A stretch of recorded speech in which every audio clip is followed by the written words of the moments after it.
and many guests have reported hearing screams and moans, having seen orbs, and even feeling like something or someone was suffocating them. Mm-hmm. So I'm a slut. I like it. I'm a warm slut. Slutty little bitch. Slutty little bitch. Last time you walked, you broke your foot, so. That's super true. And needed surgery. Anyway, listen, everyone's collective delusion is really just us latching on to a collective excuse to get out of something. Okay. I probably shouldn't be, like, getting a little drunk the night before surgery, but fuck it. They didn't say I couldn't drink. They just said not after 2 a.m. That's fine. Just quit drinking at 1:30. Mm-hmm. Exactly. Viewer discretion is advised. Okay.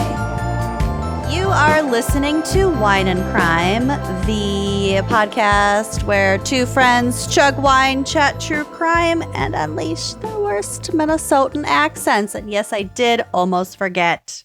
Listen, how that you goes. Got there. That's all that matters. Just a little stumble. That's all right. We're allowed to stumble. Yeah. We can rebuild. You will be caught. Who are you? I'm Lucy. Oh, hi. Speaking of you will be caught, who are you? I got you, babe. I'm Amanda. Oh, good. Well, thanks for tuning in. And this week we have a very special fan pick from Kenzie Evans. Kenzie has chosen the topic of South Carolina crimes. Oh, this just drips off the tongue. I was very excited about this topic because this past September-ish, August, September, I was in Charleston. You love South Carolina. You love the I've been there wispy twice. tree moss. Oh my God, that like gothic. Like the woods are really dark and creepy. Creepsters, yeah.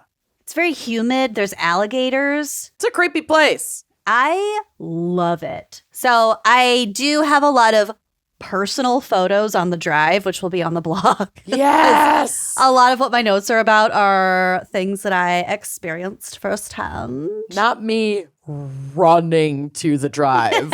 There's a lot of photos. To and actually, I didn't even upload them all. Oh my God. It was our baby moon kind of trip.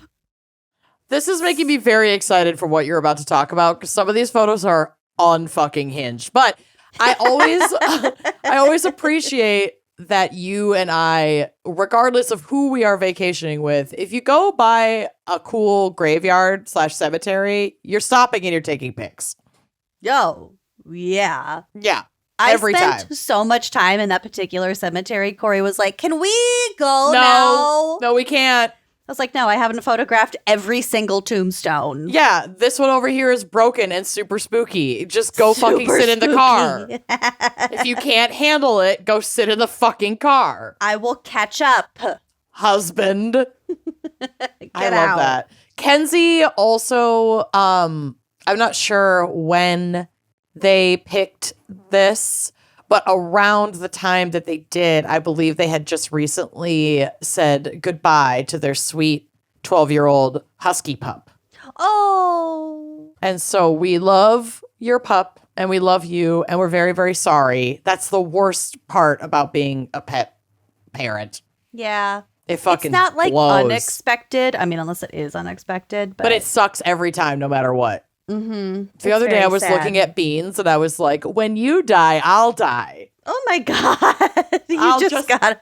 Oh, I cry thinking about Ghostface's death all the time. And that shit could happen any minute. Any minute. That she bitch could is be dead old. right now. I mean, I think Corey would probably tell you. But she hides, though. She could be hidden and dead. She's 16. Yeah, she's old. But my friend's had a little black cat, and he lived to be like 21 or 22. Dang. So she could have some years left. Mm-hmm. I mean, that poor little bastard was like skin and bones. It's not like he was super well, but they get he real made raggedy. It. They get real raggedy after a while. Anyway, these are the things I think about that I shouldn't think about because my cat is a kitten and I have plenty of time left, but I still am like, every time I look at her, I'm like, if anything happens to you, I will drive off of a cliff. These are intrusive thoughts. Yeah, I'm unwell. Anyway. I'm just uploading more pictures from my trip to South Carolina. Of course you are. I love that. So we have a lot to get through. We do. If you'd like to kick us off with our wine crime pairing, Amanda. I would love to. Our beautiful fan picker also included a recommendation for a local winery, which I love. I love when y'all do this because even if I can't access the wine, I just think it's so cool to shout out small businesses. So like, keep these recs coming, and we tour. So one of these days, one of these recommendations might just end up being like, I don't know, a spot for a meet and greet. Oh, why not? A gal can dream. Winery meet and greets. Yeah, I do too. So the fan picker Kenzie shouted out Enoree River and Enoree River Winery. Enoree River Winery. This is located in Newberry, South Carolina, and their website is super, super duper cute. This place looks extremely beautiful. You can host like events and stuff there. I'm seeing weddings. I'm seeing, I'm not literally seeing these on their website, but I'm visualizing them myself. But they do like paint parties, karaoke. They have this event called Unpack the Porch, which is super fun. It's like this music Help series. Your friend move. I mean, that would be amazing. This is way more fun than that. Do you get beer and pizza? It's a winery, Lucy. Oh, sorry, wine and pizza. But they do, they have live music, and the music is free. And then people just come and hang out and like listen to music and drink wine. Like they don't make you work, as far as I can tell. My God. It looks really fun. They have like snacks that they'll serve that you can get there. They have so much cute stuff. Like it just looks super gorgeous. And then they have a bunch of really fun wines. And typically local wineries, like I love shouting them out, but sometimes when I look at the wine selection, I'm like, oh, okay. You're kind of limited in what you're able to provide. But Enoree River Winery has a lot of amazing stuff. They have Viognier, which is like a dry white. I love a Viognier. They have a beautiful ruby Cabernet. So they call it a ruby Cabernet unoaked dry red. I don't know if I've ever had an unoaked cab, and I super want to try that. Dang. They have Malbec. They also have berry wines. So you can get like a blackberry fruit wine. You can get a blueberry fruit wine if you want something on the sweeter side. They just have a ton of really fun stuff. They have at least one rosé. One that I'm very interested in that I have learned over the years from using it incorrectly, but now I just default to using it that way.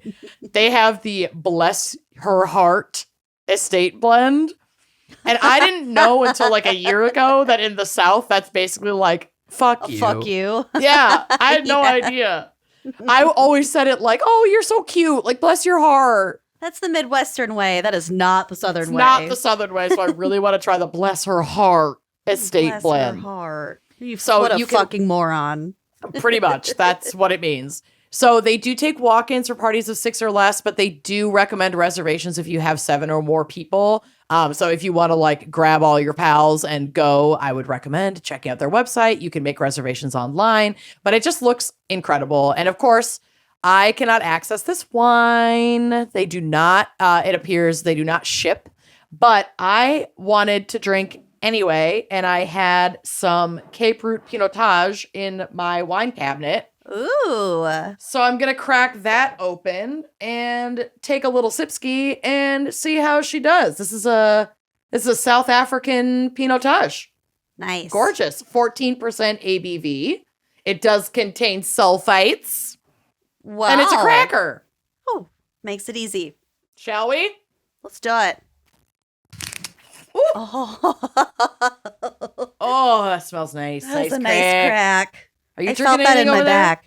Right. I am, and I did want to show you what I'm drinking. Yes! I am a fucking sucker for good packaging. You really are. And when I say this particular beverage Okay. It got you?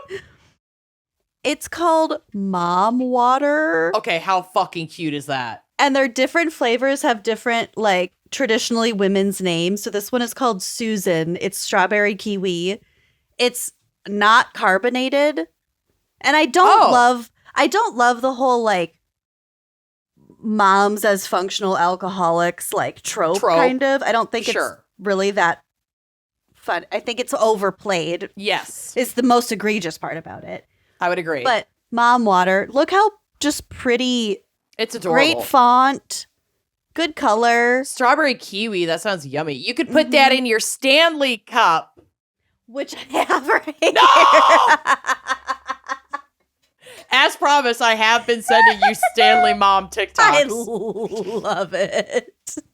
What I love most about my Stanley is having it. I have 86 of them in different colors. Oh my God.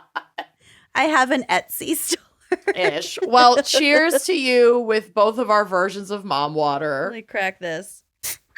Ooh, that is a nice crack. That looks delish. Quite refreshing. It's it'll be great on the porch in the summertime. So wait, is it like a Truly but not carbonated? Is it like a vodka type thing, or is it? Explain. Grain neutral spirits. It's 4.5 ABV. Okay. There's Nice 90 calories. There's no sugar. There's no carbs, but it doesn't taste like there's no sugar. Right. It doesn't have like that aspartame-y. Okay. Yeah. Because I normally hate that. And had I read the packaging more carefully, I probably wouldn't have purchased it just because of that. But I did purchase it and I did try it before I read it, and it's and quite you like good. it. I like it. So you fell into a lovely mistake. I did. That turned out to be not a mistake. Cheers to the Cheers lovely to that. mistakes in life. And cheers to you, mama. Mama. You're a mama. You go, mama. You're a mama to beans. I am a mama to beans. I'm not a mama to be. I'm a mama to beans.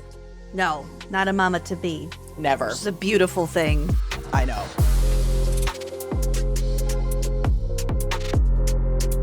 All right. Well, welcome back, y'all. And given what we have gotten a little peek of on your photos, I cannot wait to pass the baton to you, my friend. So, Lucy, what is our background in psych this week for South Carolina crimes? Well, I think I'm going to say that I do have psych, and it's my own psych, and it's Great. my... That fucking counts. All the cool fucking things about South Carolina that I like. Yeah, I'm psychotic about. I've also only been there twice, so it's not like I don't have grew psych, up there but or I do anything. have psychosis. I do have psychosis. I'm also wearing my Folly Beach, South Carolina sweatshirt. How cute! I love that. I'm also wearing a cardigan with nothing under it except a bra. Yeah, you are. So I'm a slut. I like it. I'm a warm slut. Slutty little bitch. Slutty little bitch. You slutty little minx. Dirty slut. Yeah. I am also wearing a necklace that they're supposed to look like pieces of rice because the rice trade is big in Charleston specifically. Oh, that's cool. Did you get that there? I did. Matching bracelet. It was a set. I was going to comment on this earlier because I feel like it's very rare for me to see you in a necklace that close to your neck. And I love it. I think it's very flattering and beautiful on you. Thank you. They look like tiny little pearls from a distance. I assumed they were pearls. It's silver.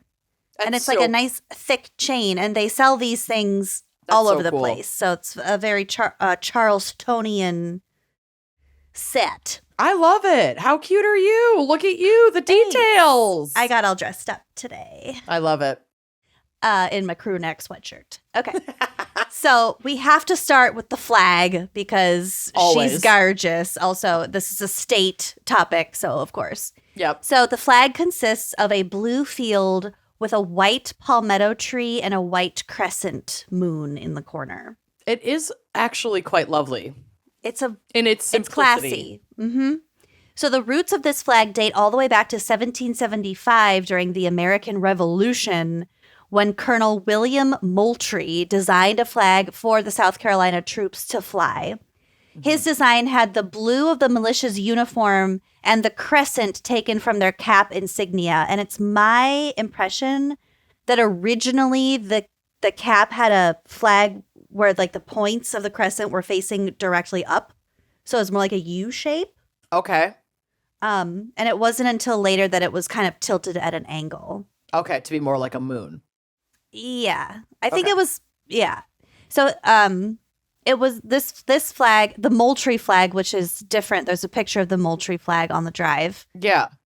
I actually have a few different versions because I will be getting to a few different versions. The Moultrie flag is just a logo. It's a logo, yeah. It's a logo in the corner of a big blue piece of fabric.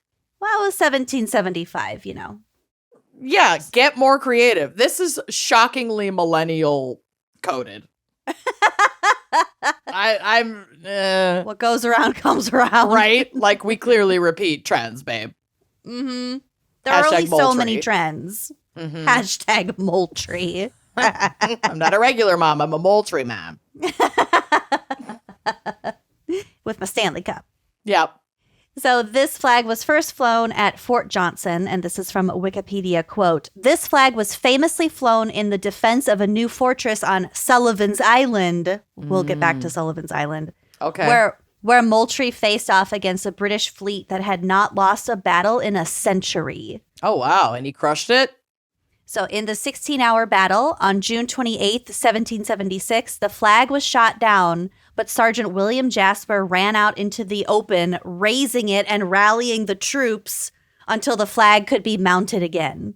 The flag was shot down. So he was like the color guard of the troops. Cute. And he went out, grabbed the flag, twirled it around, was obviously risking his life this whole time, just to bring up the spirits, little pep rally.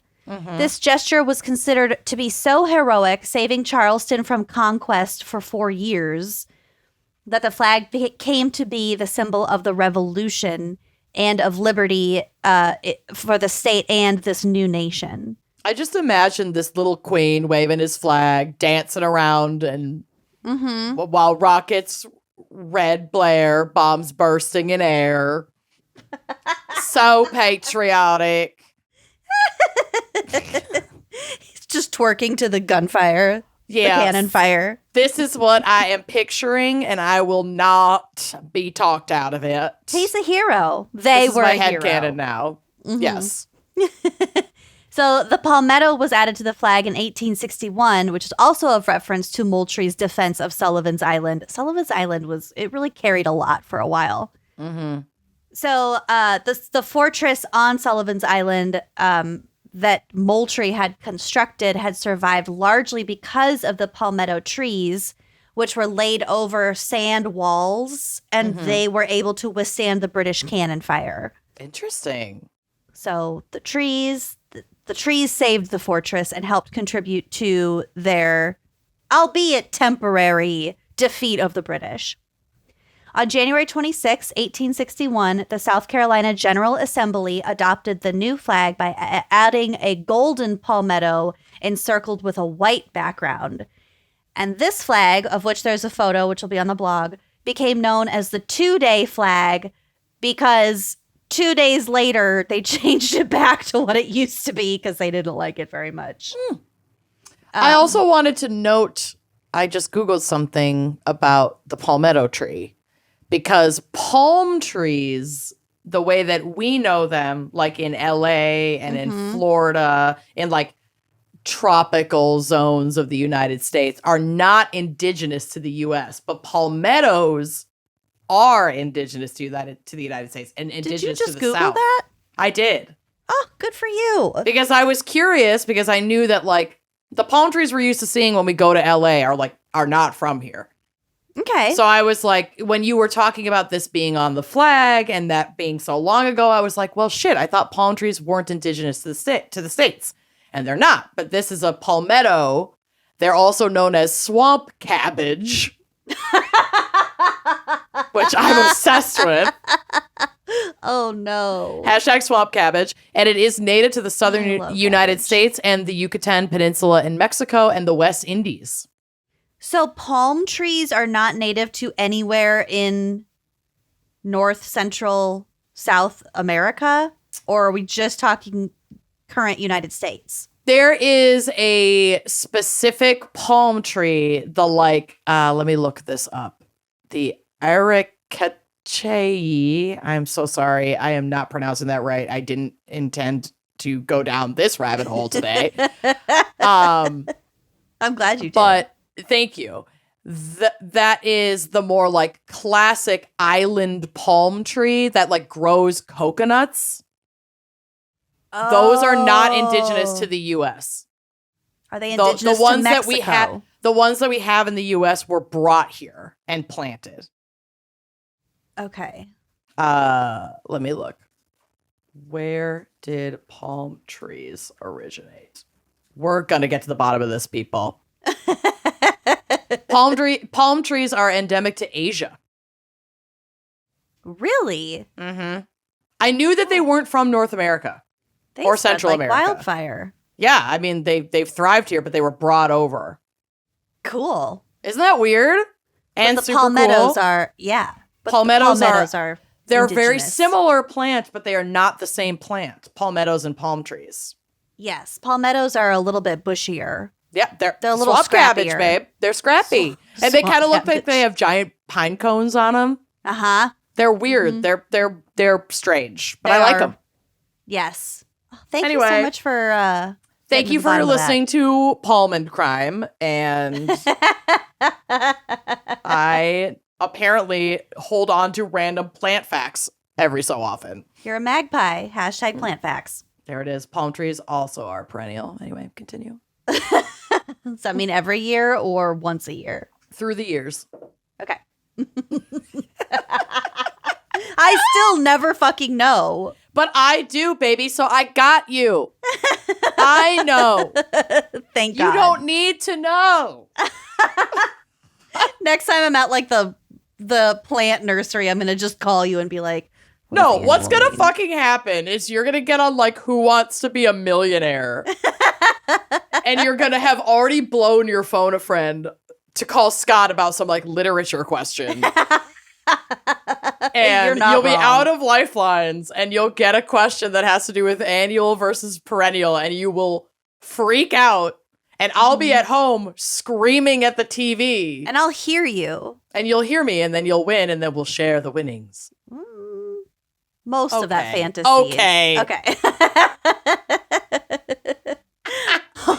This flag was also a symbol of the secessionist movement for a while, making it one of the first of the Confederate flags. There were a series of Confederate flags. Yep. So They're always. there's a version of this Confederate flag that's like a love child between the blue palmetto flag and the Confederate flag that we know today. No, today, yeah. It's really gross. You can look at it. It is not. It's too busy. It's not well done. It's really busy. I don't love it. I mean, the Confederate branding was like never all that cute anyway.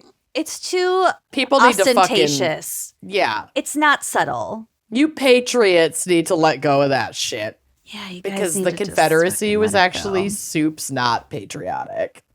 And y'all lost. Yeah, there's that too. So. It's also completely based on owning other human beings. But. Yep.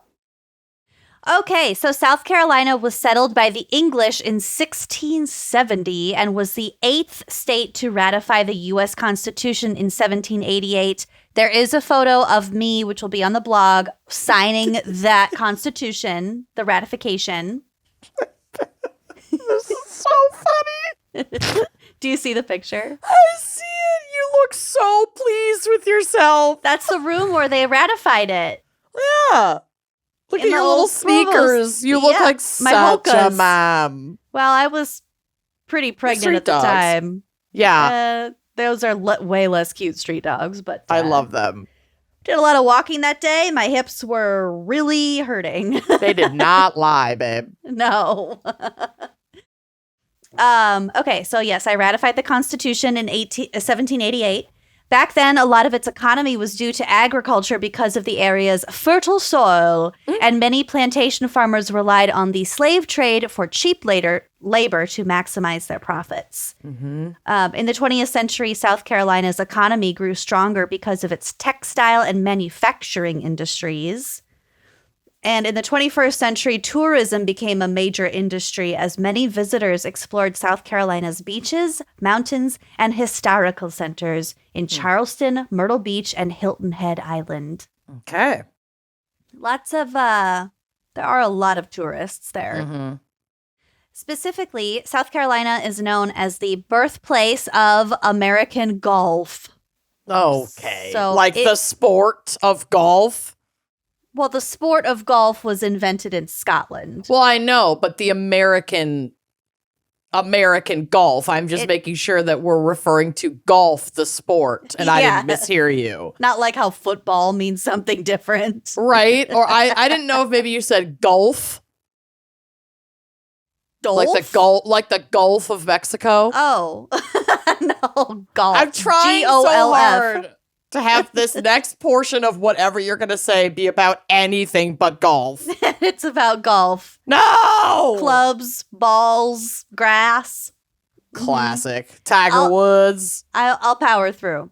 Okay. So, South Carolina is one of the leading golfing states in the nation in terms of courses, participants, and tournament play. And if you've ever been to South Carolina and I've only been once for my cousin, once for a show that we did there, but only once where I actually spent any time there. And it was for my cousin's wedding, and she got married at a resort on a golf course. So, yeah. Weren't we in North Carolina for that live show? Maybe we were. I don't think maybe we weren't in South Carolina. I think we were in North Carolina. Because we did NASCAR. Yeah.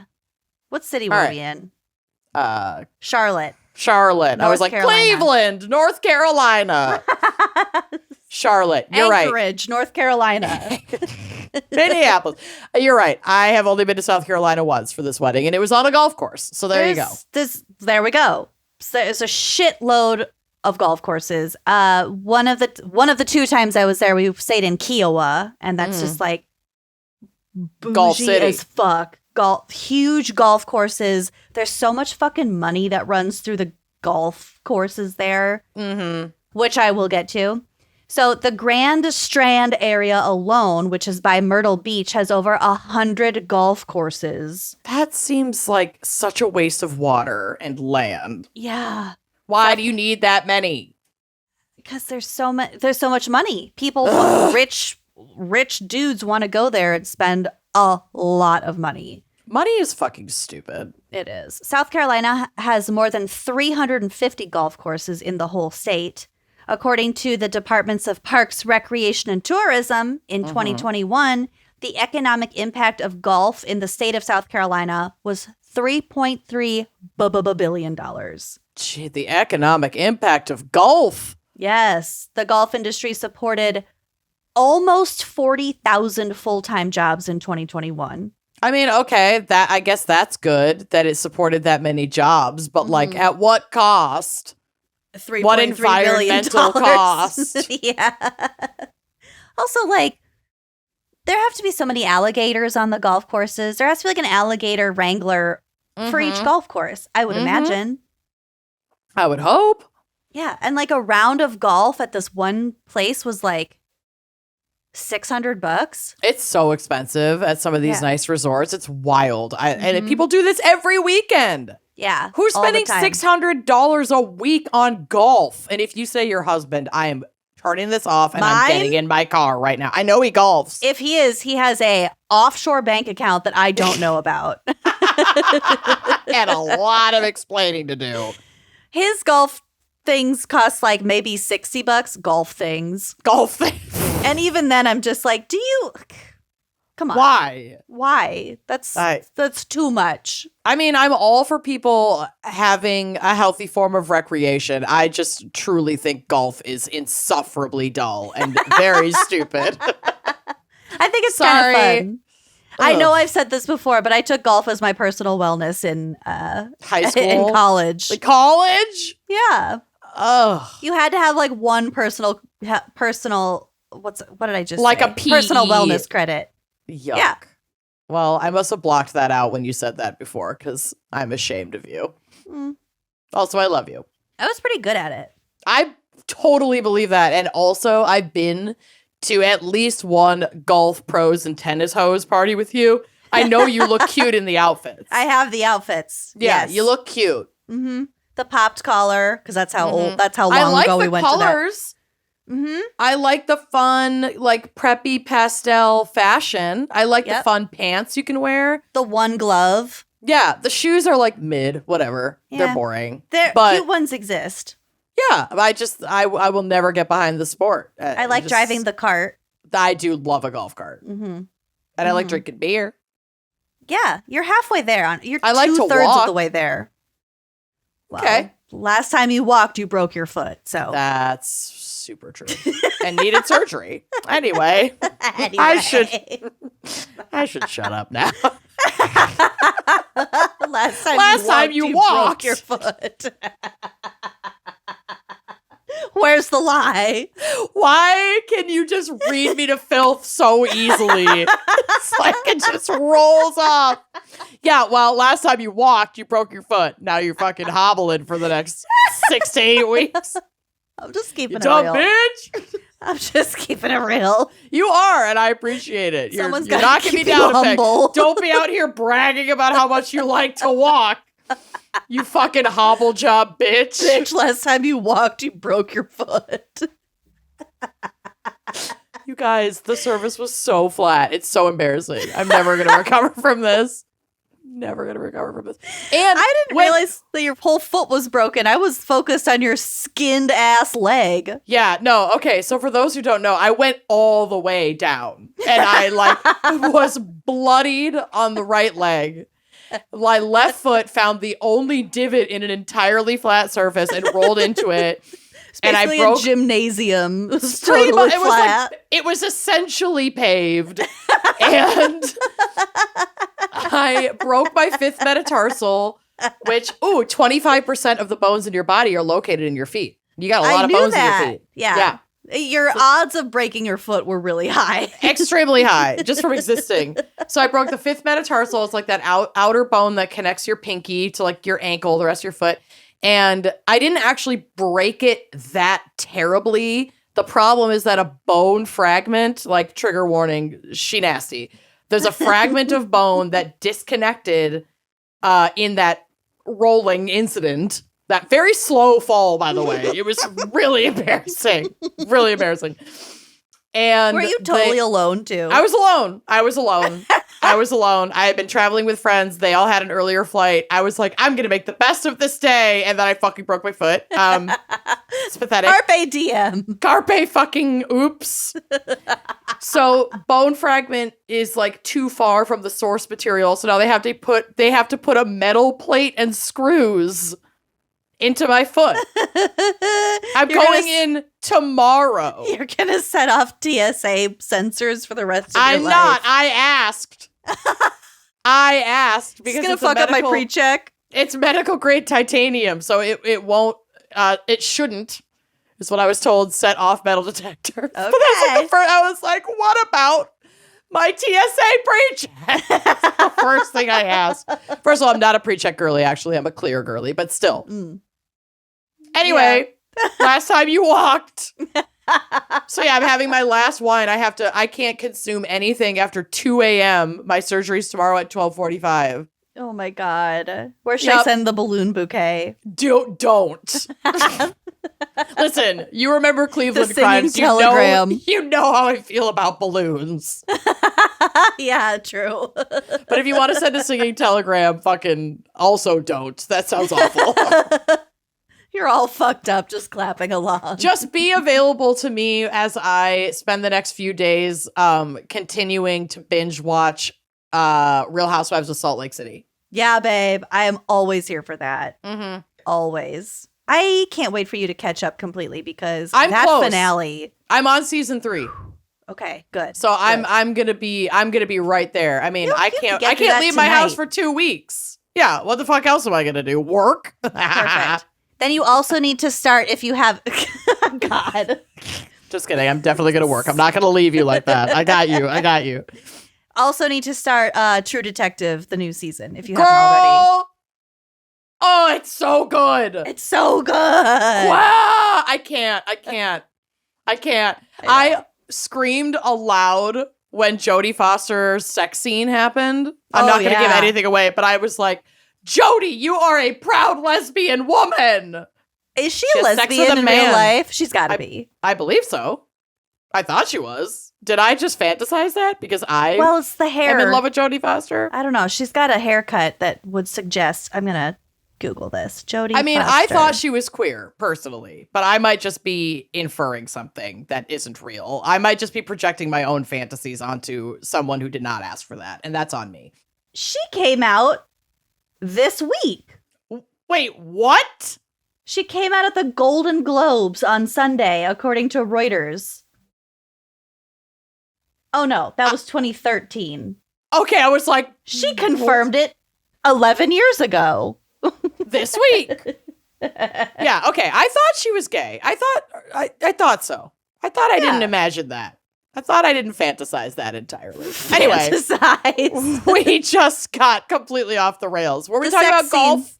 Yes, and I'm going to keep talking about golf for just a little bit longer. Okay. Go! So the state's connection with golf dates back to 1743, which is fucking forever ago. Yeah, that's a really long time to be playing golf, South Carolina. Yeah, so the thought is that the first organized golf played in the United States was on Harleston Green, located in Charleston, but it's called Harleston, which I feel like someone just made a typo and was too proud to take it back. Because it's spelled like Charleston, but without the C. But with no C. Yes. All right, well, that's canon now. Yep. So it was undeveloped. Too funny. It was undeveloped pasture land. So it was just like it was a field. Yeah. Golf historians suggest the early game was played without a set number of holes, greens, or designated teeing areas. So it was just chaos. Just hit this ball till you're bored. Well, there was like a hole. Well, okay, so the holes were not clearly marked, and somebody just like ran ahead and dug a little hole. Stop. And then there would be a designated person to stand next to said crudely dug hole. And just wait to be maybe hit with a golf ball, which are like notoriously really hard. Yeah, so they were the ones who shouted 4 to warn others that the ball was approaching. Oh my God. Caddies had it so rough. Yep. Mm-hmm. I mean, they still do, but fuck. So then after completing that hole, the players would tee off 2 club lengths away from that hole. So like nothing was like consistent or standardized or like numbered. Did white people invent this game? Because this has white people Scottish. written all over it. Okay, yeah, okay. Of course. Of course. All right. I was like, this is us, right? This is definitely us. Yeah, okay. Mm-hmm. Yep. So on September 29th, 1786, the South Carolina Golf Club was founded by a group of Scottish merchants on Harleston, not Charleston Green. It had a clubhouse by 1795, but was shut down shortly after because Harleston, not Charleston, experienced a residential building boom. So, like, they think that they just built over the golf course because it was, again, pasture land. So wait, is there a town called Harleston and a town and a city of Charleston? Harleston Green is located within Charleston. This is so embarrassing. I know. Okay. It's now known as Harleston Village, but it's in downtown Charleston. I'm telling you, it was a typo. It had to. It had to have been. That's hilarious. It was a print press typo. Yep. So speaking of Charleston, Charleston is known as one of the most haunted cities in America, which was reason numero uno why I went there. You took a ghost tour, didn't you? Fuck yeah, I did. There's a picture of me with the horse that that's led us on the ghost tour. I can't remember her name, but she was She's gentle precious. lady. Look at her braid. Yeah, she was so pretty. I love her. So some of the historically significant locations that are rumored to be haunted include the old Charleston Jail, So this jail is the site of historical and architectural significance. According to the lore, the plot of land was used to bury the dead of those who could not afford a churchyard burial before the jail was built. So it was already built over dead poor people. Oh, God. So probably lots of grudges, Yeah.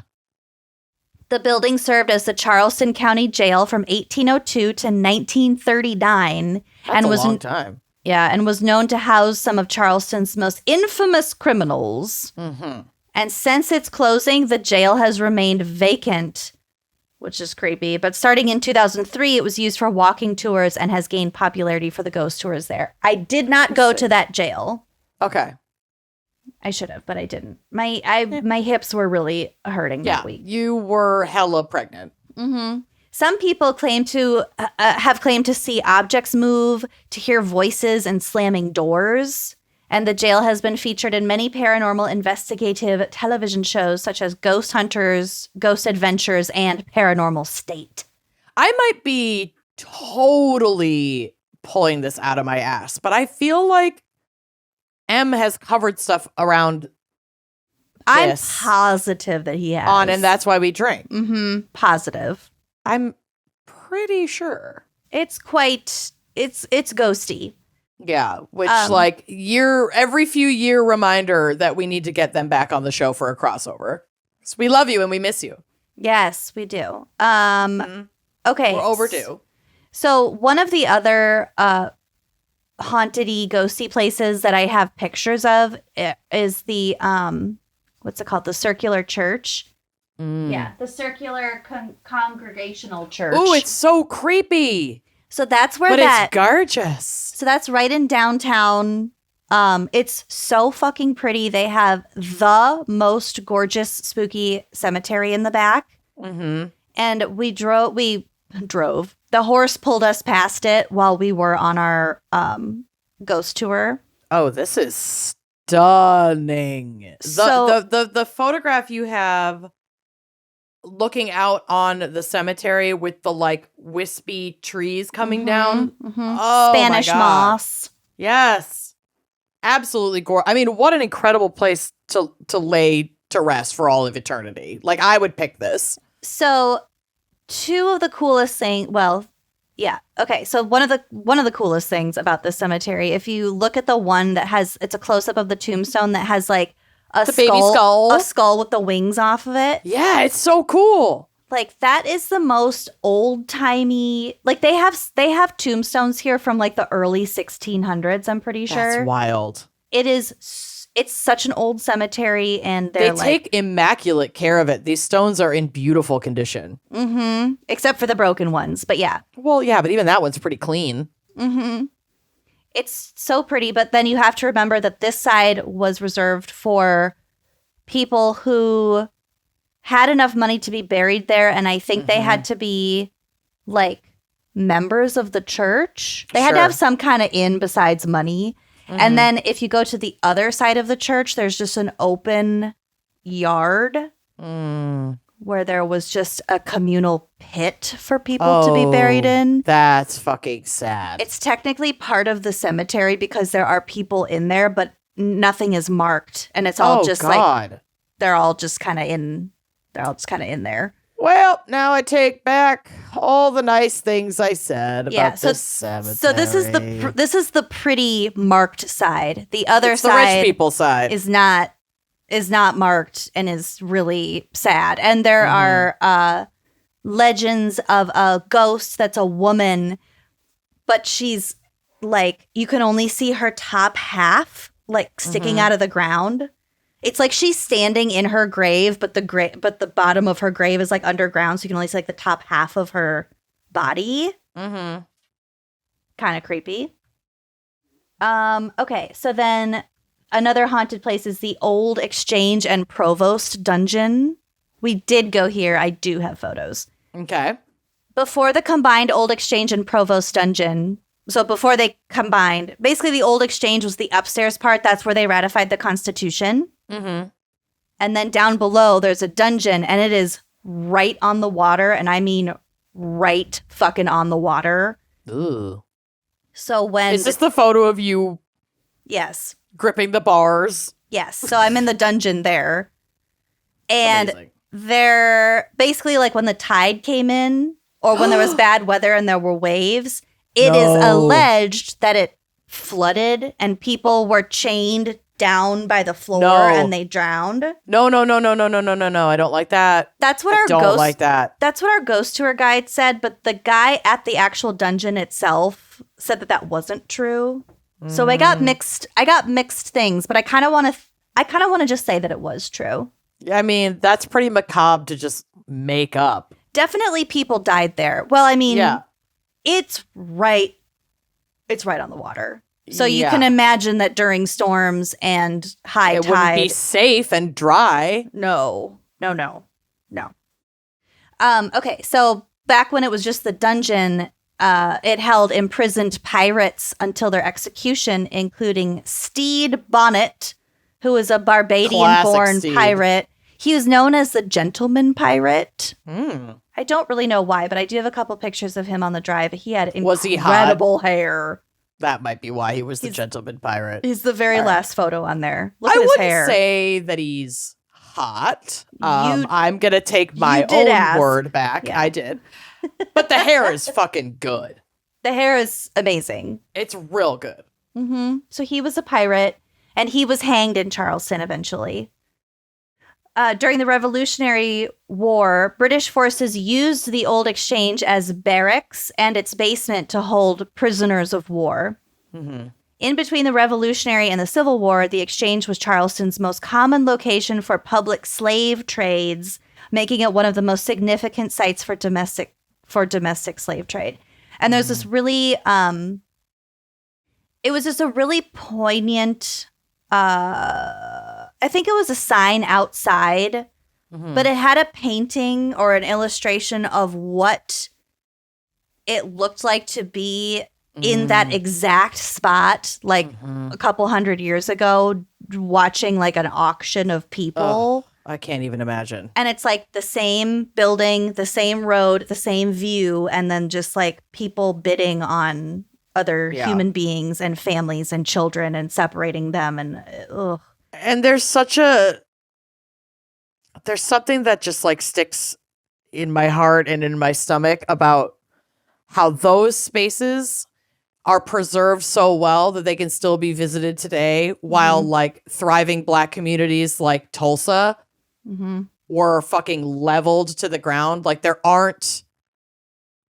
we don't have the same reverence or respect for historically Black spaces that like aren't connected to either slavery or the civil rights movement, trauma, right? Mm-hmm. Yeah, there's not a lot of like joyous celebratory spaces, right, for those communities that are preserved. Yep, and we can change that if we advocate for that. But it's just that's something that's coming up for me hearing you talk about this. Yeah. Is that you can still stand there and look at that photo and look around and be like, oh yeah, there's that spot, that building, you know? Yeah. When so many oppressed communities, you know, indigenous communities, Black communities don't have anywhere to go to stand where their ancestors stood and look at those kinds of, look at any kind of landmark. Yeah. Not one that's like happy. Yeah, you're totally right. But it was, I think it's important to recognize this space because there were so many humans that went through here from like the literal, what's it called? The passage. The transit. Oh, yeah. The transatlantic slave trade. Yeah, it was like a main hub. Landed in Charleston or nearby and were separated and sold and yeah.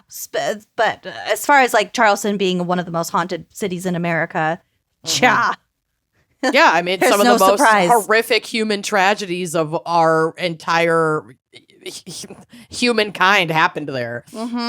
Yep. Oof. Exactly.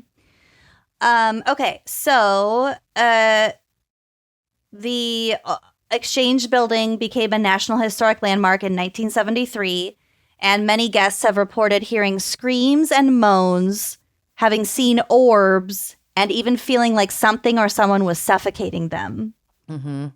I didn't experience that, regrettably, but... Another haunted location is White Point Garden, also known as Battery Park.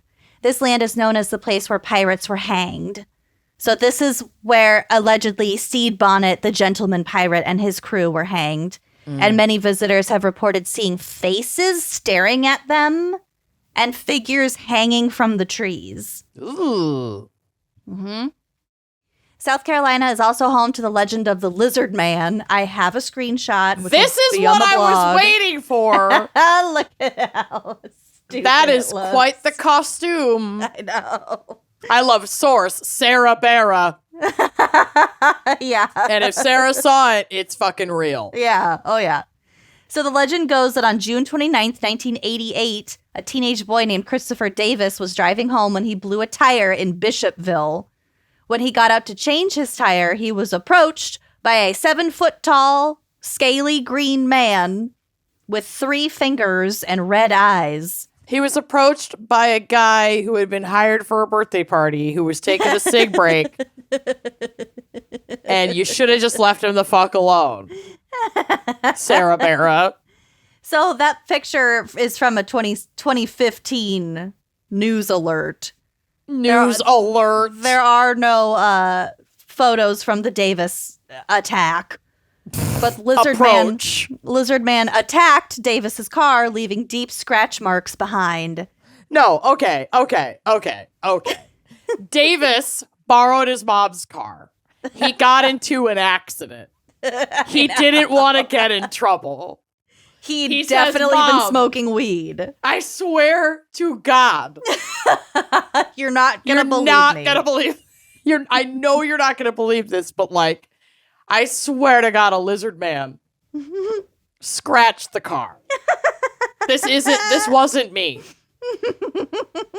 This was not me. I did not run into a native Palmetto. I did not wreck the car. It was the lizard man. Okay, I love that so much. But you might be surprised, since this first report, many other people have come forward with similar stories about the lizard man destroying their vehicles or belongings. Listen, if it worked for Davies, yeah, or Davis, whatever, a bunch of other people are gonna fucking do it too. Listen, everyone's collective delusion is really just us latching on to a collective excuse to get out of something. I'm telling you. This is from a 2015 WCSC article. Quote, though the legend became popular and even attracted national attention in the late 1980s, the Bishopville Cotton Museum has sightings documented all the way back to Native American times. Their words, not mine. So here's a quote from Jason Cox, who works at the museum. How many things that we've taken as, oh, that's a story that can't be, has been proven true. So as I tell people, you have to believe that there could be a lizard man out there. No, I don't, Jason Cox. I don't have to believe that. I believe in actual lizards, which are arguably much more terrifying. Yeah. Well, the photo... It could still fuck up your car. The photo of Lizard Man cracks me up. Like, I can smell that costume. Yes, it's made of rubber. Look at the tail. It's a very good costume. But yeah, that costume reeks. Also, it smells like would a cigarettes lizard... and a sweat and a tire shop. And like a Chuck E. Cheese ball pit. Yeah. Mm-hmm. And I can feel the texture of it. Yep. And it's making me very unhappy. If you flicked it, it would like bounce. Boop. It would like, it's rubber. Why would a lizard need to like be that foam buff? Rubber. Yeah. That is a buff lizard walking on 2 legs. The muscles are too much. Yeah, they're really gross. It's very upsetting. Like, there weren't this many muscles in Magic Mike. I think if you took a teenage ninja turtle out of its shell, a teenage that's ninja what it mutant would. Turtle. Yeah, that's what it would look like. I mean, pretty much. The tail is also much too long. It's too much the same size all the way down. I don't like the this tail at all. could have used some more attention to detail. Yep. Detail. So I'm gonna round us out. Sashay away, lizard man. You've been eliminated. Get the fuck out of here. We are not having this. Shantae, you stay. stay. Shantae, you stay. Mothman. Jersey Devil, you're safe. You're safe. Lizard Man. Sashay away. So stupid. I know. We're so stupid. So dumb. Oh my God. Okay. I just have a few fun facts of South Carolina to round us Fire 'em out. off. On November 2nd, 1954, former Governor Strom Thurmond became the first person to be elected to the U.S. Senate as a strictly write-in candidate. In 1954? Yeah. I was Wow. surprised at That how takes- recent that is and how do you run as a write-in? I don't know. Right? With no social media? Babe. He served How'd the you pull it state off? of South Carolina for 47 years, 5 months, and 8 days. So he was in opposition of the Civil Rights Act and I the was gonna Voting say, Rights Strom Act. Thurmond was not. He the supported dude. racial segregation. Ugh. Let's see. He was a piece of shit. I mean, he did a great job serving the interests of the white elite Yeah, and white supremacy. He nailed it at that. he did nail it at that. But Fucking he was crushed. a raging racist. Okay, Yeah. just want to clear that up. Yep. Okay, South Carolina produces more peaches than Georgia. I knew this. We've talked about this before. I think in the Georgia. Didn't we do an Atlanta or Georgia show? We did an Atlanta show. We've definitely talked about this before. Mm-hmm. In 2017, the state of South Carolina produced 10,400 tons of peaches. Tons? Peaches for me. Wow. Tons. I burped. Okay, I also have a photo of this. Charleston is home to one of the oldest trees in the country, and this is called the Angel Oak. There's a picture of me by a creepy-looking tree with really low branches. That's the Angel Oak. Oh my gosh, it's gorgeous. It's really majestic. And so are you. You look like an angel in that cornflower blue, Oh my God, friend. thank you. I love that dress. That's so cute. This oak is estimated to be around 500 years old.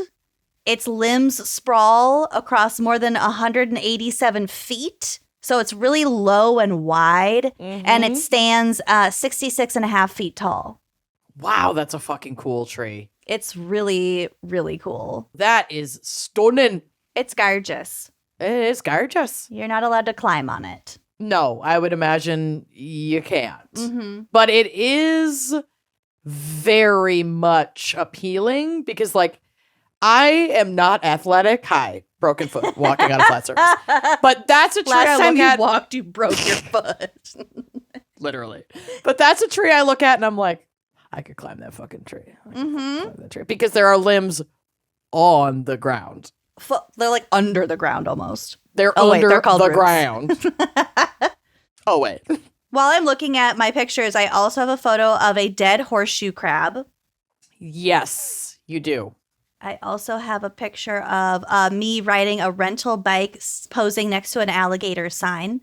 Warning, and you and your alligators. cute husband who looks like a little shaved baby. I know. This was us in 2020. Yeah, you looked so young. Full of promise. Full of promise. Before I was just beaten down by life. By motherhood.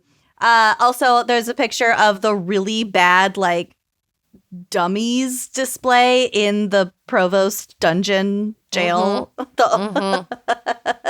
The dummies were the scariest part, honestly. These guys did not hold up. They look like shit. Yeah. They might be like wax covered corpses. One of them's green.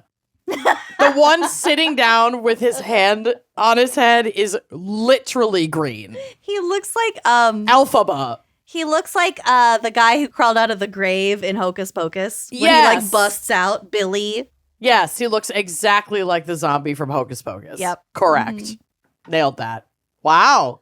I also have a picture of the summer home of the Murdoch family Ugh. because that That's was what on. this ugly White House is? Yeah, it's for I sale. At wondered. least it was. It was for sale. No. But I Googled it and we drove past it. Ish. It's not cute. That's where the wife stayed the last full night of her life. Because then she went back to their home. No. And she was... Never go back. Shot by her husband. Yeah. Yikes. I also have a picture. What are alligators? They're not amphibians. What are they? I mean, they're lizards of some kind. They are cold-blooded creatures. Amphibian. There's like a zoo, but it's just for amphibians. This is just a gator pit. This picture you have up here is just a gator pit. Yeah, but it's like a zoo with all amphibians. Okay. Reptiles? I think they're reptiles. Reptiles. Yep. Thank you. There it is. We got there. Are birds mammals? I don't know. Oh my God. That was the best. That was the fucking best. There's like a reptile zoo near Charleston. Yep. We went there. It was really cool. I loved it. So cool. Here's my last fun fact. Okay. Edgar Allan Poe. Your uncle. Your great-great-great-great-grandpa uncle. So I got some genealogy done recently, and we are not related. True. Well, don't tell people. But I'd like to keep up the lie. You look exactly like him. I'm pale. Come at me. Your sunken eyes. Yeah. Literally Poe's face on just a beautiful woman. All right. I'll take it. I'll take his face. So he was stationed on Sullivan's Island under the name Edgar Perry from November 1827 to December 1828. You may know that he is a native of Baltimore, but he joined the Baltimore Army. Ravens. Is that why they're called the Baltimore Ravens? Probably. I don't know. I never pieced those together. So he's a native of Baltimore. He joined the Army, and he was stationed at Sullivan's Island, which is close to Charleston. Beautiful island.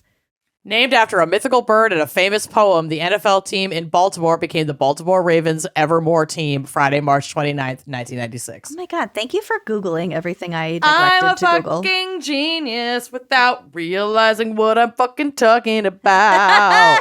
Accidental genius. Accidental Genius is here to tell you everything you didn't know. Annual V perennial. Baltimore motherfucking Ravens. Fucking palmettos. Fucking palmettos. So Poe later hid his military service from the record and instead made up stories of faraway travels to Russia and Greece. What? He just wanted to be more interesting. So he's like, I didn't join the army and go to South Carolina. I went to Greece and Russia. Yeah. His story, The Gold Bug, takes place on and around Sullivan's Island. And there's also a bar called Poe's Tavern, which is like Edgar Allan Poe themed. Of course I did. Was it awesome? Yes. There's pictures on the walls of like all sorts of artwork revolving around Edgar Allan Poe. There's like ravens everywhere. I bought a t-shirt. Of course I did. Duh. They have good cocktails. The bartender was really nice. I love that. We got chips and salsa. It was great. Yum. You love chips and salsa. Fucking love it. You really do. Anyway, those are my South Carolina facts and psychology. My own psychology. My own psychosis. I'm glad that you brought... Obviously, there was some heavy stuff because American history is full of heavy stuff. But I'm glad you brought some fun stuff because I have none fun stuff. Oh. Are you ready for my case? Yes. I mean, you're not, but okay. I appreciate the enthusiasm and like, boy fucking howdy is this guy a real piece of shit. Oh no. So per our picker, Kenzie, who did not want us to cover, as she said, blood bullcrap. I know, I had to Google what I thought our fan picker was talking about to put it in there. Yep. We are instead diving into a man who I think might have been featured on an episode of Mindhunter. I have to rewatch Mindhunter. I know it's so really good, except as you know, it makes me really horny, and so I have to watch it like I know, under precarious circumstances. Whew. What does it make you so horny? I don't know. I think it's merely because I was watching it with Bill kind of early in our relationship when we were still in like the sex phase. Yeah. And I think it just made me feral. I don't know. Something exploded inside me, and something did explode inside you. I just had to hop on that train. That's how I feel about Apocalypto. That's weird. I'm glad I'm not the only one who's a fucking weirdo. So today I'm talking about Larry Gene Bell. Wow, that sounds familiar. Yeah. Yeah. Mm-hmm. Yeah. Okay. Mm-hmm.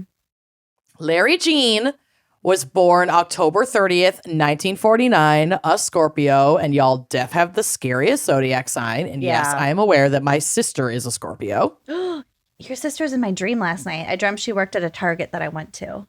That's amazing and terrifying. Mm-hmm. So he was born in Ralph, Alabama, and I know you're going to be like, this is South Carolina, Clarence. He relocates, okay? Everybody calm down. He was one of 5 kiddos with 3 sisters and 1 brother. I'm not sure where in the birth order he was. There's not like a whole lot out there about his childhood. I think his adulthood was too heinous. It took up all the ad space. It took up all the space on the internet. Okay. The family moved around a lot when the kids were young, but landed in Columbia, South Carolina in time for Larry Gene to attend 2 years of high school there from 1965 to 1967. The family moved again in 1967 to a small town in Mississippi where Larry Gene finished high school and started vocational training as an electrician. But he soon made his way back to Columbia, South Carolina, where he settled down. He got married. They had a son together. Are we going to call him Larry Gene throughout Yes, because I couldn't stop myself. Larry Gene. I just liked Larry Gene so much more. And if I have to talk about this fucking prick, that I wanted to at least somewhat enjoy saying his name. Mm-hmm. So trying to make a life for himself and his family beyond electrician work, which begs the question, why? That's an incredible job. Electricians make bank and they always have work. Why? What more do you fucking need? Maybe it was different back then. Maybe. I don't know. But he enlisted with the U.S. Marines in 1970, but didn't make it even a full year because he busted his knee shooting himself in the kneecap while cleaning a gun. Last time he walked, he broke your foot. Last time he fucking walked, he broke his foot. So he took his busted knee. That is something you would do, though, probably. 1,000%. I'm never going to clean a gun in my life. No. I would just be asking to shoot myself in the kneecap. No. Yeah. He took his busted knee and hobbled into the career of correctional officer at the Columbia Department of Corrections, but only stuck around for a month, before moving his family to Rock Hill, South Carolina in 1972. He was moving anyway. And by 1976, he was divorced, and as far as I know, did not have custody of his son. So he's just on his own again. Okay. Bye-bye. There's no doubt that Larry Gene's life was troubled. The dysregulation of constant relocation alone would be enough to qualify as childhood trauma. Though I don't have more of an indication of childhood disruption than that. I didn't see anything about histories of abuse. Things that more obvious. Yeah, things that are more obvious, which actually makes this case much more sinister to me because oftentimes we can grasp at specific childhood events or adolescent events that might paint a clear picture or draw a clear line to violent behavior. But when they come out of fucking the clear blue, I'm really at creepy. A loss. It's very creepy. It's unclear. It's unclear what Larry Gene was up to in the years following his divorce, but it didn't take long for him to get up to some seriously fucked up shit. Shortly after his divorce in the 70s, one report I read said that Larry Gene, tried to kidnap at least 3 women using a knife and a starter gun, but served a 3-year sentence in prison for only one of these attacks. What's a starter gun? I have no idea. I'm Googling it. Go for it. Find out. You will Google during my segment. I will Google and you Google during mine. We're pashing the potato. What is a starter gun? Oh, it's a blank handgun or an electronic toy gun. So a fake gun. So track and field when they shoot the gun. Got it. Starter gun. So it wasn't, yeah, I mean, he was using it more for intimidation to It abduct looks like these a women. gun. Yeah. It's just with Anyway, blanks. From there, from these acts, things escalated really quickly. On May 21st, 1985, on a scorching hot early summer day, 17-year-old Sherry Faye Smith was abducted at gunpoint from the end of her driveway, her own driveway, while retrieving the mail. Ooh. She had approached her home in her car, likely coming home from school, pulled up alongside the mailbox to grab the mail when a man with a gun approached her and forced her out of her car and into his. Her car was found abandoned at the mailbox, still running. He abducted her out of her running car. That's creepy. Yep. And this was only 2 days before her high school graduation. Oh, she's on a high. Yeah. Without witnesses to confirm who had taken her, the abductor, who obviously we know to be Larry Jean, took the sadistic action of calling Sherry Faye's family over and over again to taunt them. He would call multiple times a day using a distorted voice, and they think he was using like a primitive like voice modulator. Later, it was confirmed that the calls were coming from a payphone about 20 miles from the Smith home, from Sherry's house. He would tell the family that Sherry was fine and taunt them as they feared for their daughter's life. In a phone call less than a week after her abduction, Larry Jean told the family to expect a letter in the mail the following day with more information about Sherry. They did get a letter, 2 pages long and handwritten on paper from a yellow legal pad, which will come into play later. Her parents recognized the penmanship right away. It was their daughter Sherry's. And there is a photo of this letter on the drive. Across the top, she had written last will and testament. No. Yeah.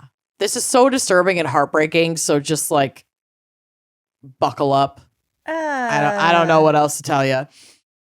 Quote, several times throughout the letter, Sherry emphasized to her family how much she loved them. She wrote that they should never let her kidnapping ruin their lives. She also requested that she have a closed casket at her funeral. Ooh.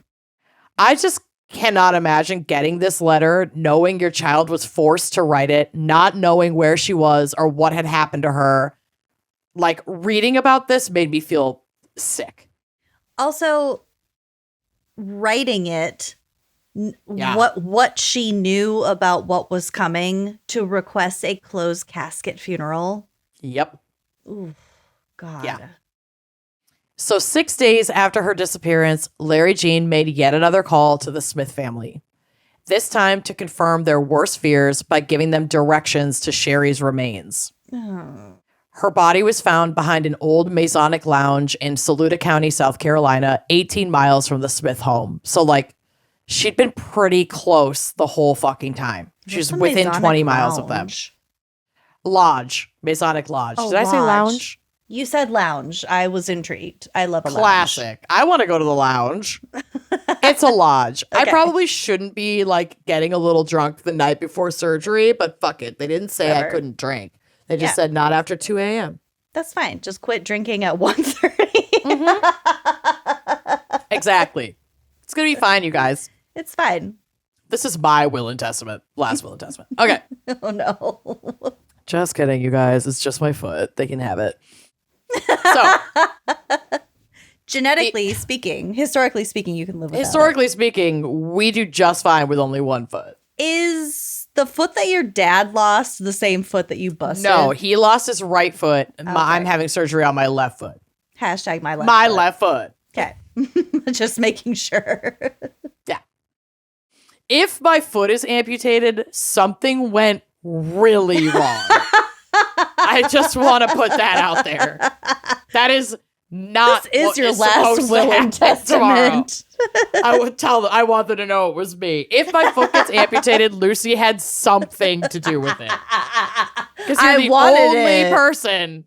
Put it Yeah. in. Put it in a Check. preservative. Check her fucking cabinet. I already have the jar. This bitch has it. You got small Give me feet. back my foot. You got small feet. I could get it in a jar. I hate this. Okay. When's the last time you got a pedicure? Shut up. A while, actually. It's been Oh, a minute. They're not cute. You're going to want to touch Don't worry. those I'll up. take care of it. you're going to want to touch those up. It's not cute. Okay, back to this horrible murder. Yeah, we had to take a little mental health detour. They performed an autopsy, and this autopsy indicated that Sherry had been dead for at least 4 days. And she was found on like the 6th or 7th day of her disappearance. Oh. But other details were nearly impossible to determine, as Larry Jean had left her exposed to the elements, namely the scorching South Carolina heat and humidity, destroying crucial evidence. Yeah. Not that they really... Yeah. Oh, God. And not that they really had, like, forensic, like, DNA... Technology the way that we have it now, because this was the 80s? 85? But still, like, there are other important factors that could have been determined had she not been sitting in the blistering sun, basically, for days. I still feel like a lot of cases that were worked in the 80s, they kind of knew that technology was coming. And so they held on to stuff. So they still preserved stuff? They did. They for sure did. I don't know if that was pertinent in this case because it became so clear who the culprit was, but I'm sure that they had maintained some forensic evidence for future technology. I'm opening my other mom water. Yes, honey, as you should. Because I'm a mom. So authorities were unable to definitively determine her cause of death, but a residue of duct tape on Sherry's face suggested that she had died of suffocation by having had duct tape wrapped around her face. Ooh. And in one report I read, they said a plastic bag had been found over her head. So they think that she had been suffocated. Given the level of decomposition that suggested she'd been dead at least 4 days before the discovery of her remains, it's likely that Sherry Faye was killed within 12 hours of being abducted, and that Larry Jean had been merely playing with her family for days after she was already dead. Like, he brought her back, had her write that letter, and held onto it, and was calling them day after day after day. And then mailed and then sent the letter, and she'd been dead the whole time. God, that's sick. He's a fucking sicko. Yeah. To have that hope that that you can save your daughter. He was telling them she's fine, and then waited to send the letter so that they wouldn't assume she had been killed. He knew exactly what the fuck he was doing. Oh, that's sad. Within a week of Sherry being discovered and only 2 weeks after her abduction, the little town of Columbia was rocked again when 9-year-old Deborah Mae Helmick was taken from her own front yard while playing with her brother and sister on June 14th, 1985. This guy is broad daylight. These situations where you think that they'd be safe. She's in a running car. She's picking up the mail. This little girl is playing with her siblings on the front porch. Yeah, like they're in the front yard. They live in a mobile home park. And so there's nearby neighbors. They're outside with their siblings. Parents are probably inside. Yeah. I wouldn't think twice about... Neither would I. 9... Oh, no. Oh. 9 years old. Though no letter was sent this time, probably because she's 9. And like, on what planet is a 9-year-old going to write a last will and testament? But whatever. But the calls did start coming in, with a final call to the Helmick family on June 23rd, once again giving directions to where little Deborah Mae's remains could be found. She, too, was left exposed to the heat, just like Sherry, and this time was left just off a dirt road outside of town, seemingly suffocated in a similar fashion to Sherry, with duct tape wrapped around her face, and again, one report referencing a plastic bag. These murders in rapid succession sparked the largest manhunt in South Carolina history, enlisting the assistance of the FBI.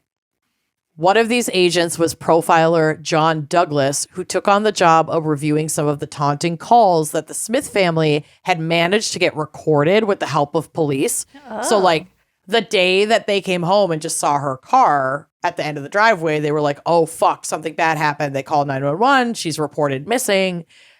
People are out looking for her. They can't find her. So the police are, and then they start getting these calls and they report the calls to the police. So the police essentially like tap their phone. Yeah. Knowing that he's. John Douglas is who the Mindhunter series is based on, right? I think so. It's like the beginning of the profiling. Mm-hmm. Yep. Oh. So when interviewed years later by A&E, he, John Douglas, shared some of the profile that he put together on Larry Jean, who at the time was still unnamed as a suspect. So they're just working off of a psychological profile. Mm-hmm. Quote, "This was no amateur. He was fairly criminally sophisticated and educated streetwise. You don't start off with this type of case. You would have a history of other sexual assaults and possibly abduction attempts, which he had. People like this have trouble in interpersonal relationships. They'll try marriage, but the marriage doesn't work out. Generally, crimes like this are intraracial, meaning white people abducting other white people, for example. Also, he had some kind of electronic device that enabled him to disguise his own voice, indicating a background in electronics. I mean, he was literally an electrician. As far as age, I usually start at age 25 with this type of violent crime because it's usually not someone super young. Like he said, it's usually someone with a little bit of a history. Yeah. So 25 would even be on the young side. It ramped up gradually, and you probably don't start till puberty at the earliest if it's a sexual thing. Exactly.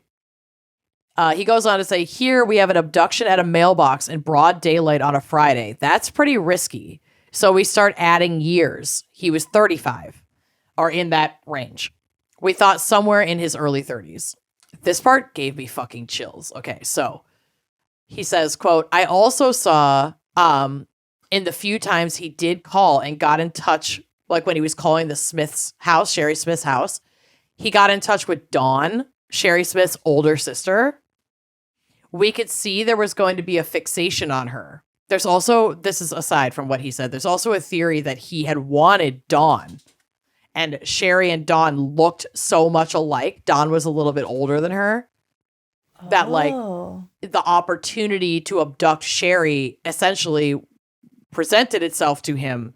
And he took Sherry, but he'd actually wanted Dawn. We can't confirm that, but that's like a theory that's out there. But the one that he targeted, Dawn, was older. Yes. So Dawn is Sherry's older sister. And when he was calling Sherry Smith's family to taunt them after he had abducted and killed her, he was like obsessed with talking to Dawn. Oh, okay. Quote, she looked very much like her younger sister and he could be targeting her. I told her father, Mr. Smith, I'd like to use Dawn and work with her as a lure to get this guy to keep communicating, and we'll learn more and more about him. Ooh. He said, is it safe? And Douglas assured the family that he would do everything possible to protect Dawn. And Dawn was a fucking badass and immediately said she was in and wanted to do everything in her power to take down the bastard who killed her fucking sister. Oh my God, I can't. But so like she says yes, and then part of her role is to keep him talking when he did call and then like encourage him to call again. Even when he said shit like this that will absolutely gross you the fuck out. Okay. Quote, God wants you to join Sherry Faye. It's just a matter of time. This month, next month, this year, next year, you can't be protected all the time. Oh, God. Right? She's so brave for assuming she continued to go through it. No, I can't. She did. Oh, I mean, I'd like to think that Ashley or Madeline would do the same for us, but also, Madeline I don't know if do the same for me. I mean, I love my sister, but like, that's a big ask. Sometimes you gotta let sleeping dogs lie, you know? Yeah, Ashley, you were already dead. What good could this do? She's moving anyway. But I'm so impressed with Dawn. Yeah. Like, the psychological fortitude that it would take to endure that is unimaginable. Unimaginable. How could she sleep at night? I truly don't know. I'm so in awe of her. I could not possibly put myself in her shoes. Especially not in a million years. Especially imagining and knowing the circumstances under which he had abducted these two victims in the first place. In broad daylight, I wouldn't feel safe ever leaving my house. Ever. I wouldn't feel safe in my house. No, well, and we'll get to that. Oh, cool. Okay. Yeah. So the biggest breakthrough in the case came from Larry Jean himself. Completely by accident, as it usually is. The legal pad that he had given Sherry to write her last will and testament had the imprint of a phone number that had been written on a previous page. Yeah. Yep. Investigators called this number and it rang to Redstone Arsenal in Alabama. What is that? The business was linked to a South Carolina couple, Ellis and Sharon Shepard, an older married couple living about 15 miles from the Smith home, who did not fit the FBI's profile of their killer in the slightest. Still, investigators followed the lead and asked the Shepards if they knew anyone that fit the profile that they had been putting together. Without hesitation, both Sharon and Ellis agreed that this sounded exactly like Larry Gene Bell.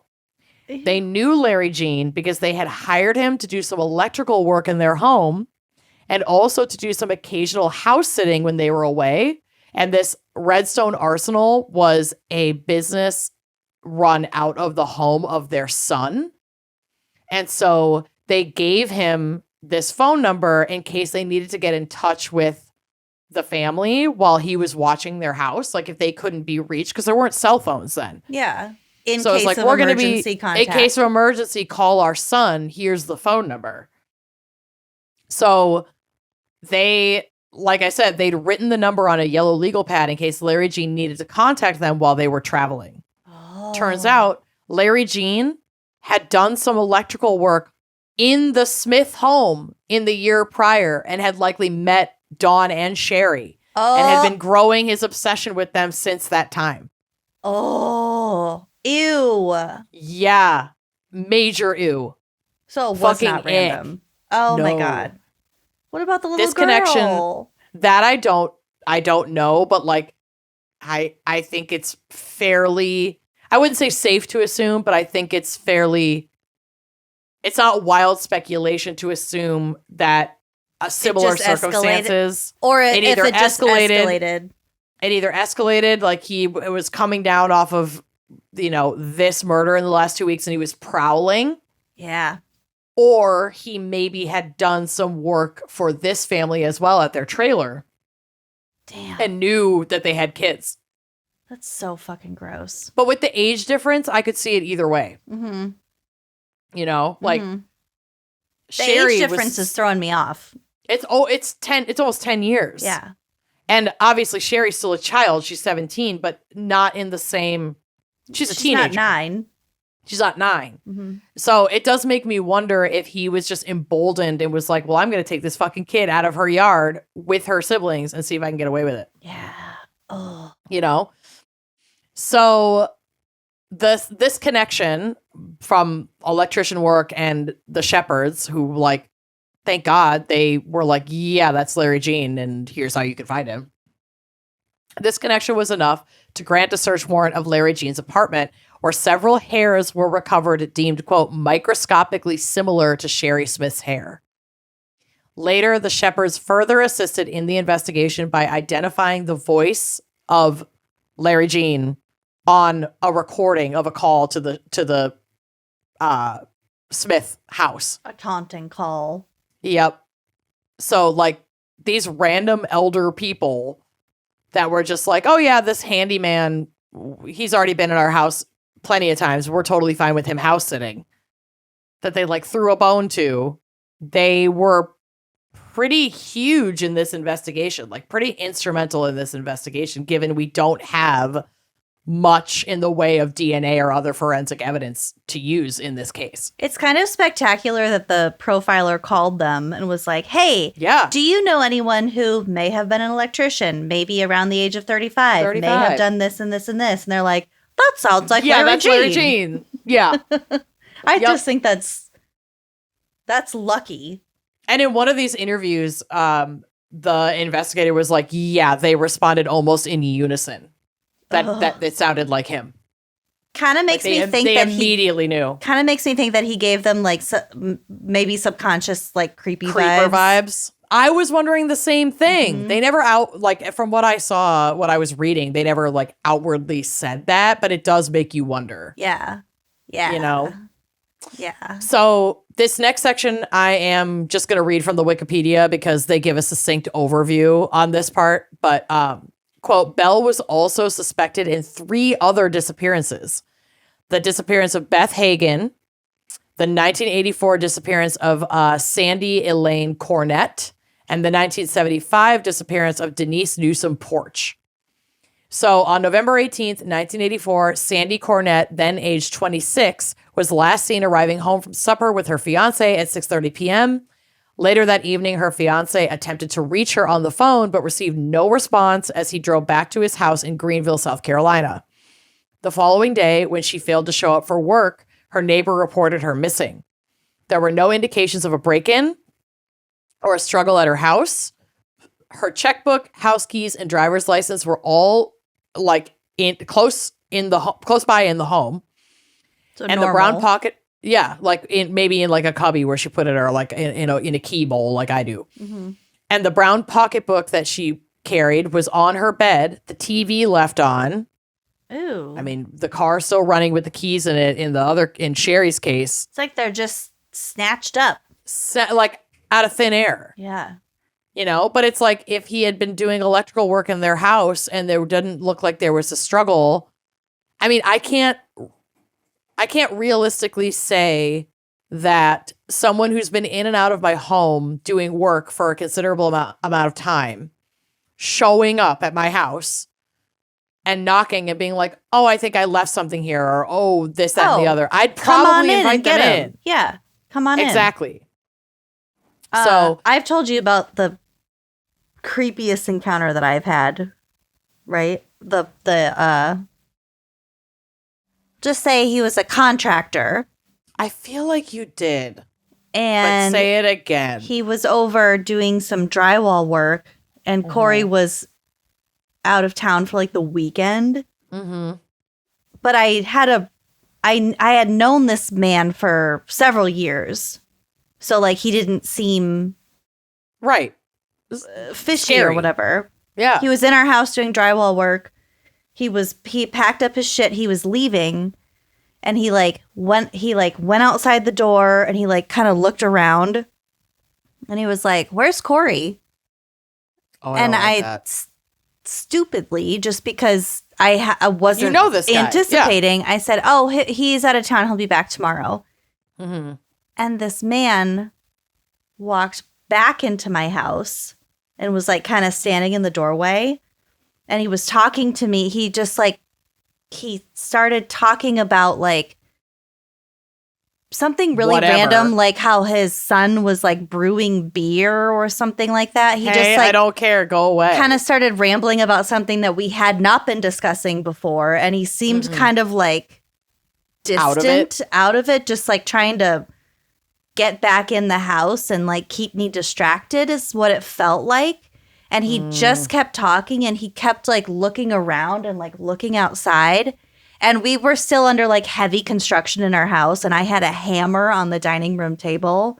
And I was in my head, I was like, am I going to have to turn around and run for this hammer? Right. I don't feel safe, but no. But if he's just being a weird guy, then that random outburst would be really weird. Mm-hmm.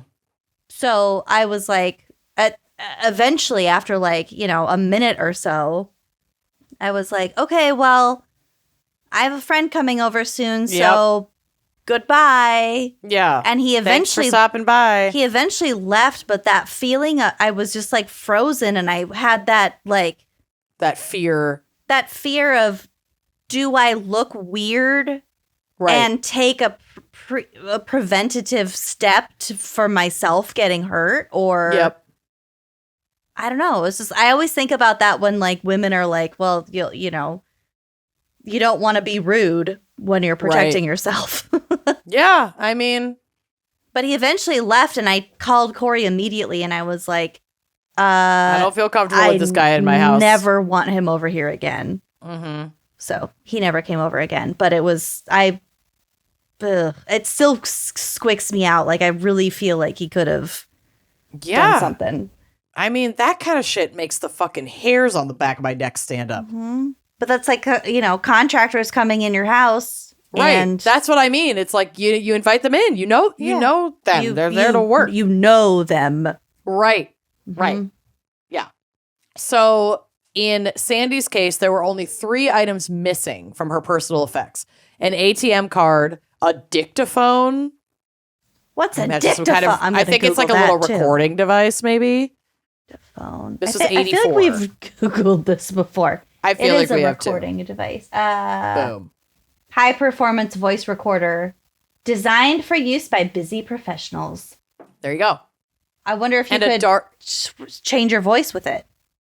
Oh, no, I doubt it. I doubt that's what he was using it for that. But okay. And a dark blue velour jogging suit that was probably being worn by Sandy at the time of her abduction. Mm. Because she was, quote, not the sort to open her door to a stranger, investigators think she was taken away in her home by someone that she knew.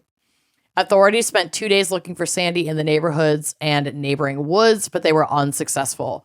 The lost ATM card was located and used twice at an unidentified Charlotte, South Carolina bank. Employees did remember seeing a woman who was not Sandy use it twice and a man use it once. So I don't know. So it was used 3 times. Oh, I guess. Yeah, that's a Wikipedia mess up. But the main suspect in Sandy's disappearance is Larry Jean Bell. Bell was reportedly her previous boyfriend's coworker at Charlotte's Douglas International Airport and had attended a party at her home. It's a very cute airport, by the way. Cute. It's very tiny. It's very quick. Anyway, yeah, I just like had to throw that out airport. there. Yeah. I mean, you would love that. You love the Des Moines airport. I Your love little tiny quick airport. Tiny quick. I don't blame you. Mm-hmm. So they had met at a party because he was connected to her boyfriend's coworker. Despite the neighbors' denials of seeing the two go out together or him at her house, it was still like they were connected. If he had shown up after having met her at this party, she probably would have let him in. Mm-hmm. He, of course, denied abducting and killing her, but he did also make statements, including drawing a map that suggested where her body was buried.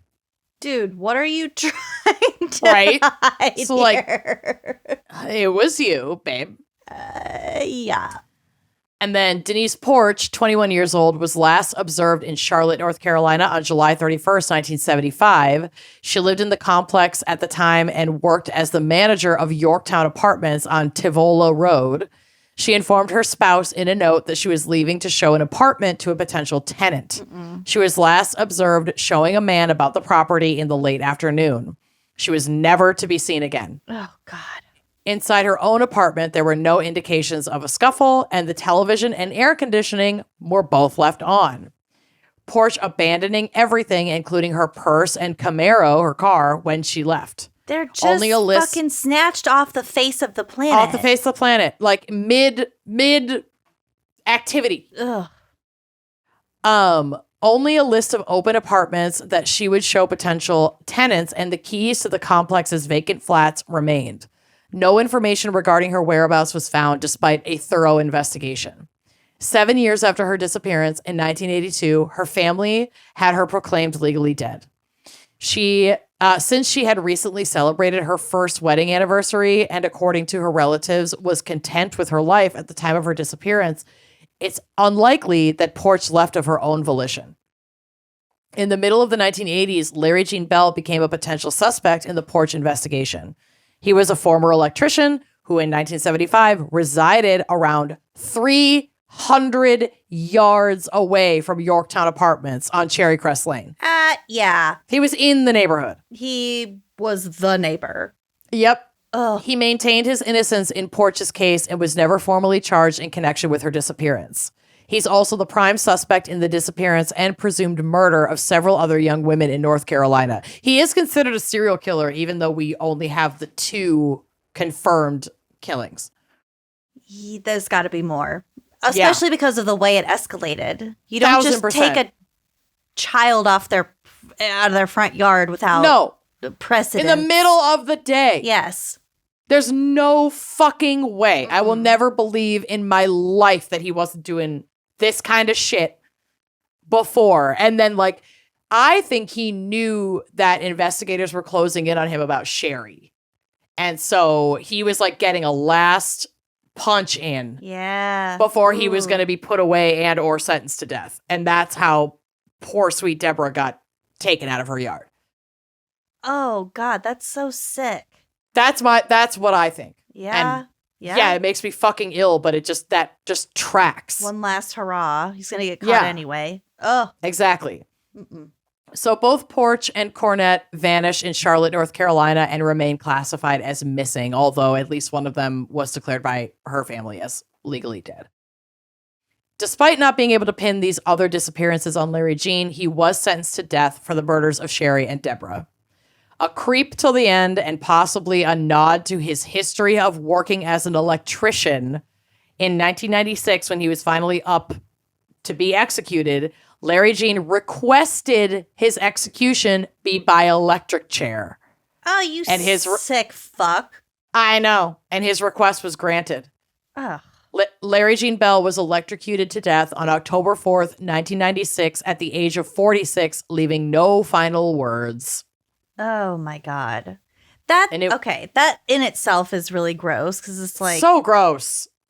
Not the electric chair thing necessarily, but like the no final words. I'm grossed out by all of it. I'm grossed out by the electric chair. I'm grossed out that he said nothing for these families. Nothing. Do you have final words? Nope. No. My life speaks for itself. Yep.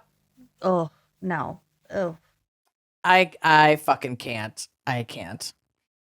It would be almost knocked over my wine. It would be almost 10 years until anyone else in South Carolina was executed in this manner. Most folks opted for lethal injection, and he had that option in 1996, and he declined it. You'd think it'd be more smooth.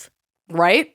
But I guess electric chair was requested again in 2004, and as far as I know, that was the last time it was used in the state. There's a new like form of execution. It's like the nitrogen gas or whatever. I haven't really read how that turns out, but... I mean, y'all know how I feel about the death penalty. I am not a proponent of it. I just think our justice system is too flawed to execute people. It's also a lot more expensive if you want to get into like the taxpayer dollars of it all. It's also really racially skewed. It's racially skewed. It's inhumane. And it's just, especially in that vein of it being racially skewed, far too many people have been proven innocent after execution. There's no going back. And honestly, if one fucking person was found to be innocent after the fact, that's enough for me to go, we shouldn't be doing this. But at the end of the day, this motherfucker, he's gone. And he went out the way that he wanted in the fucking electric chair, I guess. Yeah. But if you want an even deeper dive into this fucking jagweed, Southern Fried True Crime has an amazing 2-part episode. Their episodes 48 and 49 are all about this case. Also, that show is just phenomenal. So Erica's check amazing. her out either way. Yeah, she's incredible. There's also a Forensic Files episode on this case. Yes. Called Last Will from season 7, episode 42. It aired July 26th of 2003. Does that mean Peter Thomas was still the narrator? Probably. I believe so. I have been watching the new ones. I like them. I like them. I do too. I didn't piece together that the Cold Case Files narrator, who is Bill Curtis, is the same Bill Curtis on Wait, Don't Tell Me. Oh, really? I didn't know that either. Right? I'm shook. Bill Curtis. Watch you end up being wrong about that. Oh my God, his son was found dead. Okay. In 2009. I gotta stop clicking on the news first. Stop looking at links. Jodie Foster was just declared a lesbian. Declared a lesbian? By herself. She came out. I knew I wasn't crazy on that one. I fucking knew I wasn't crazy. Yeah. Anyway. American Justice and Cold Case Files and Wait, Don't Tell Me. But he's so funny on Wait, Don't Tell Me, and he's so not funny on Cold Case Files. Which listen, people with intense voices and deep trauma can also occasionally be funny, Lucy. Let me see when his son was found dead. Okay. She just glosses over it. I don't believe you. Age 38. Found by a family member at the family ranch near Sedan. Oh, shit. That's really sad. His death is believed to be the result of complications from schizophrenia. Oh, my God. What? Okay. I'm going to do some off-air research about that. Yeah, let's save that for another episode. And in the meantime, special case to Kenzie Evans. Special thanks. case. Oh my God, I'm drunk, you guys. It was I'm a drunk. special case. I'm drunk and I am I'm going under in like 12 hours. You're going to be fine. It's also way more than 12 hours. It's like 15 way more. hours. It's like at least 15 hours. Way more. It's at least 15 hours. You guys, I'm fine. If there's no episode next week, you'll know I didn't make it. No, because we're a couple weeks ahead. Yeah, that's what I mean. Yeah. After this next week after this episode. Yeah. Anyway, it's been a good run, guys. Thanks, Kenzie Evans. You'll know that Amanda's dead way before you hear it on this show. Yeah, if you don't you'll tweet about it. Yeah, I will Instagram from beyond the grave for sure. That's like, if I get one action as a ghost, it's going to be like, post one more selfie on the gram. I'm dead, bitches. And then I will have to resurrect myself to see how many likes I get. Mandy out. Mandy fucking out. Lucy, have a seance and tell me how many likes I got. Can you please, though? Yes. Can you promise? Oh my God, yes. Thank you. Scott and I will go to the the eclipse belt. Yes.